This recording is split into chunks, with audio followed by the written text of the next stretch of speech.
Carolyn Holzman, and this is Confessions of an SEO. Here in Confessions, I confess that I do talk a lot about SEO in various forms.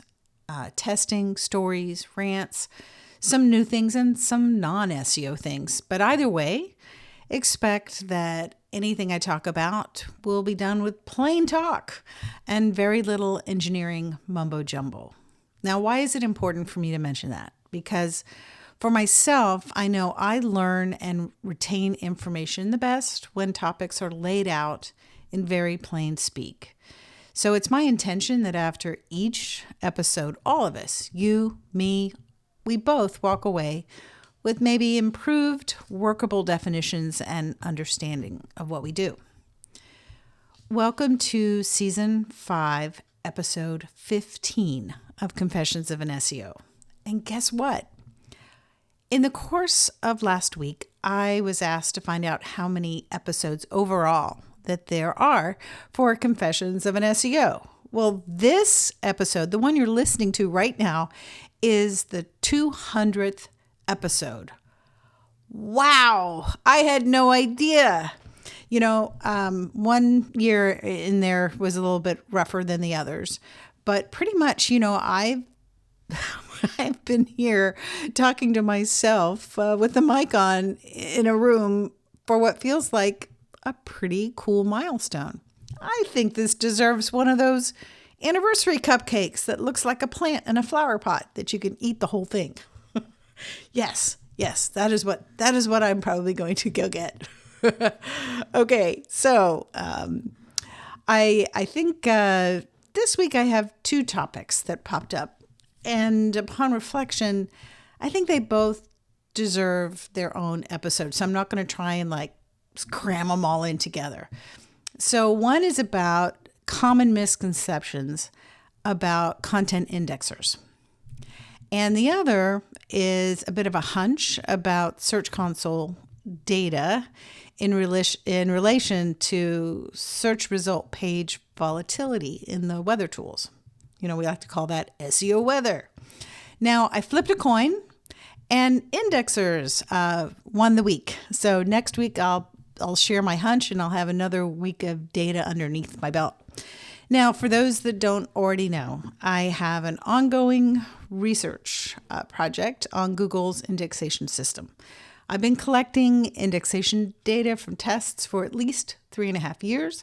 This summer, it will hit the 4-year mark.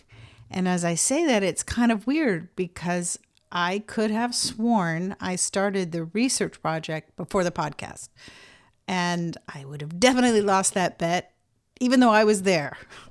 So it's fair to say that outside of Search Console, this particular research project has yielded the most data, not just of indexation rates, but extra things. You know, when you start overlaying the indexation rates with the updates, the introduction of new Google bots with different Chrome numbers as seen in server logs, and search data itself, you know, like the indexed page reports schedule.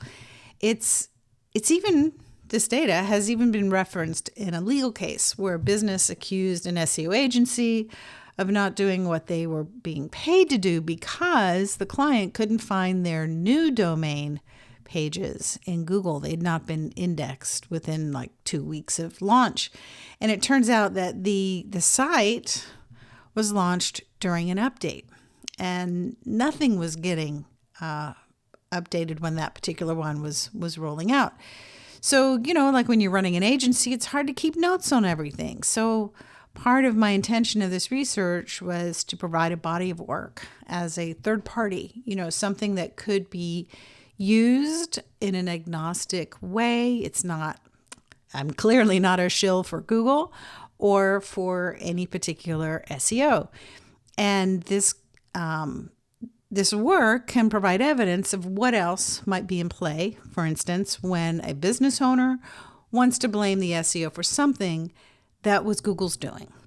So I think it's fair to say I know indexation as a process. Now, last December, I launched Indexilla, which serves as a third-party indexer for people who want to get content into Google and Bing. And I've learned a lot. So this week I want to go through 3 common ideas, conceptions, ways that people talk about indexers within the SEO community. And it kind of like they hold indexers in such a way that the concepts, I think, really need to be debunked. So let the debunking begin. All right, so there are 3 things. 1, indexers index content because the way people talk about it, it's almost like they have a special door into Google. And 2, indexers produce a crawl on demand. So think of that as like Google's indexing API. And 3, every article online about indexer comparison data is current and accurate. Let's go. Number 1. Indexers do not directly index content, but you know who does? Search engines. Indexers entice, but the process of actually being indexed belongs 100% to the search engine's indexation systems. Now, I am most familiar with Google's.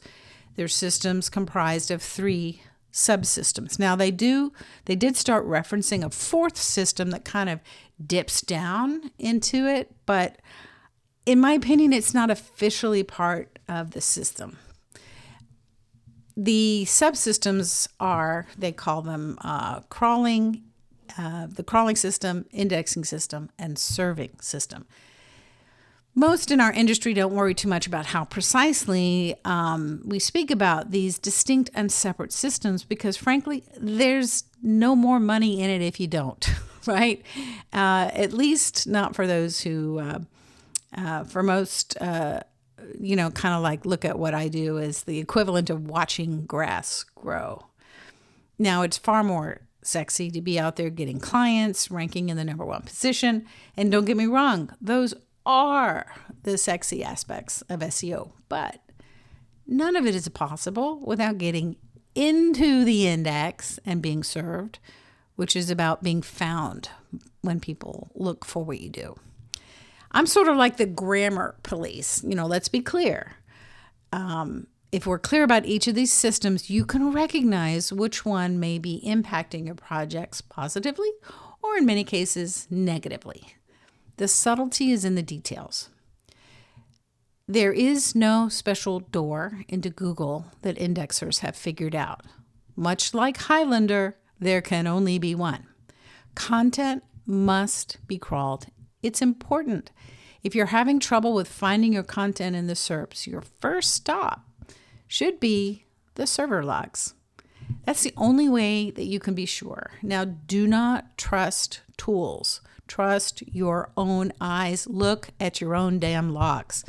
Now, how many people have found, let's say the client suddenly starts having trouble, only to find out that along the way, some well-meaning developer set the domain to no index or launched the site without unchecking the box that says discourage search engines from crawling the site.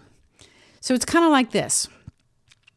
We all agree that nobody else can think a thought for us, right? Let's apply that to Google.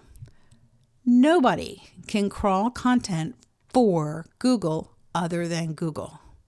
And indexers are not special agents of Google. Why would Google do that? They don't need a middle manager. They've got enough. So they do it themselves and they have a full system for it. Indexers entice that crawl, but they do not crawl for Google. All right, so that's the first one, debunked. Now, number 2, no special door. Indexers produce a crawl upon demand or they suck. Now, my dad had a saying that the house was run on 2 rules. Number 1, obey all rules. Number 2, obey rule number 1. So indexers previously could produce a crawl upon demand, but they were using Google's indexing API. When I started my research, it was in response to a year where Google was not rendering JavaScript via the second pass. Or I wasn't looking at it at the time, and so it could have just been having trouble with JavaScript rendering. So it could be on one day and off another, or on for one day and off 20. We could figure it out by launching content with 2 test keywords on it. And that's the foundation of the research project, launching new content on which you have an HTML test keyword and a JavaScript encoded keyword, so that if you can find one or both of those test keywords, you would know if your content went through one or both passes. Now, the reason I mention that is that after 2 months when I started the project of not getting any content indexed using the Search Console request, I was finding out that you could do that, and it's like where content went to die. Forget about it. It was not getting through into the serving system. Now, at that point, I did discover that content could be indexed and served by using the Google Indexing API, despite the instructions for the API that said it could only be used for live events and job openings. Now, that was February 2022, when I kind of was like, this is it, indexing API, everybody, come on in, the water's fine. It worked for everything. It worked like clockwork. It worked so great that eventually new software tools were popping up every week that ran on the backbone of the indexing API. I would publish new content, submit it via the indexing API, and within less than an hour, that content was findable. In server logs, there were tons of HTML and render crawls right there in full view. There was full rendering with the API. Now, the issue began, the thought was, why should we limit ourselves and our sites to 200 URLs a day? That was the limit of the API. God bless us, we demanded more. And in response, even more indexers appeared on the market. And basically, you were paying to use their cloud service accounts to get thousands of pages indexed daily. Those were the glory days. Then, let me give you some kind of time frame. Then in May 2023, while I was flying from Newark to Denmark, Google introduced some new crawlers, the inspection tool crawlers. And these crawlers only come when the indexation request comes from Search Console. So now you'd be able to see in server logs, was that a natural discovery or was that a request by the owner of the Search Console? Now, late October that same year, 2023, we officially entered the mobile-first indexing age, and no longer were sites designated as primary desktop or primary mobile crawled.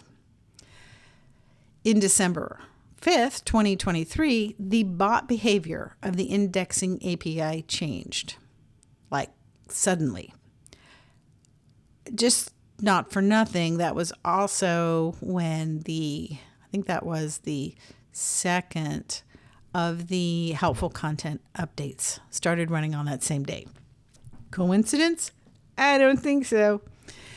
Okay, then by late summer 2024, last year, the hammer came down from Google. They updated the developer documents and added a spam warning. Thou shalt not abuse the indexing API if you're not job sites or live events. When practically, to all extents and purposes, that's all we had been doing since February 2022. Okay, so we were abusing that from February 2022 through September 2024. Now, I don't think individual users were abusing that.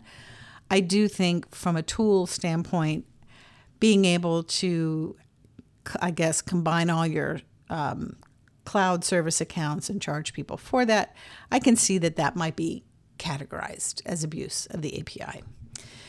Now, then logically the question comes, when this, when Google kind of like lowered the boom, what happened with all those indexers whose function, whose very existence was tied into a working indexing API? To this day, some people still haven't quite made the connection that indexers had the rug pulled out from underneath them. They don't work. I have tested the API system, and even though the API dashboard registers an event or a ping to the API when new content is published, on the site where that content is, no Google bots arrive. Now, because I test on sites where I have the server log access, it's pretty much just like Service Pro says. It's like it never even happened. No bots come. These on-demand crawls are a thing of the past. Through my research, I know that my indexer entices in a method that aligns perfectly with what Google likes. Now, does that mean it's 100%? So remember, search engines do the indexing. No indexer is able to force a search engine to swallow a page that search engine does not want. Remember, search engines don't want too many of the same. That's why press releases, where you've got 300 or more syndication sites, 300 or more URLs, you can really only find one or two being served. If you're creating multiple pages on the same topic on your site, the helpful content system, or rather the unhelpful content rules, will keep those out. You're not going to be able to do it. If you don't have enough words or structure that helps Google score your topical relevance, no indexer is going to make up the deficiencies of content. Now, I know there are still people building backlinks on sites whose robots' text files are literally no index. One of them I've uncovered is Penzu. Now, I love Penzu, don't get me wrong. But yes, they have public links. But if you pull up the robot's text file for Penzu, if you want to do that right now, go ahead, I'll wait. It's, you go to penzu.com/ then robots, the plural, .txt, and you'll see a page there. If you look at that, all of those instructions for people who are creating content on Penzu, what that basically says, you will never get a backlink you left on Penzu crawled or indexed. Even if you don't care that it's served, it won't even crawl it. That means it ain't going nowhere. Debunk. All right, now, number 3. Not every article online about indexer comparison data is accurate or current. Shocker, right? Shouldn't believe everything you read. Now, there is one study that's kind of getting passed around again. And this is by some data that Matthew Woodward did. And in his defense, at the time he ran those tests comparing 15 indexers by submitting 200 pages of random alpha created content using a PHP script, and it has a little leaderboard dashboard to keep track of the desktop and mobile crawls. During the time that those tests were run, the indexing API was alive and kicking. The article appeared in April 2023, and in it, he shared what at the time was a working testing protocol. And pretty much, if memory serves, the few he said the data showed that they got pages crawled and indexed were some of the earliest indexers using Google's indexing API before it became the rage. Nowadays, that kind of content isn't going to make it past the fetcher bots. Now, there are Google bots that do not have Chrome, but they come from Google IPs. It's the same string that a lot of SEO tools use, where you can kind of set and spoof a Google bot if you want to crawl a site without alarming people. But if you're filtering out crawls that do not come from Google's IP, the behavior is easy to see in the server logs. And if you get one crawl of these 200 pages, that's pretty much about it. 1 out of 200 isn't a great ratio.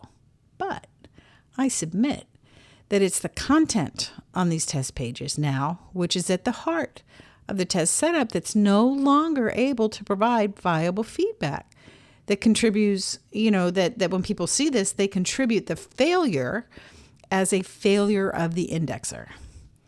And that leads us back to the new reality of indexing. Not all content is going to get indexed. Topical content is essential. Random alpha content with 0 keywords and 0 related entities is a non-starter in this current search environment. And before you tell me all about rhinoplasty plano, remember, in that test, Kyle was demonstrating the various keyword zones on a page in a site. So don't be fooled by the random alpha filler content. Those pages provide enough meat on the topical bone that Google can score it for rhinoplasty in whatever city you happen to be targeting. So when it comes to recycled indexation rate data, don't make the mistake of thinking it is current and accurate in 2025. Well, that's it for me this week and for episode 200. If you're working with content and backlinks, check out Indexilla. It's my indexing platform to get content and backlinks indexed completely within Google's terms of service, safe for every type of link, even a money site.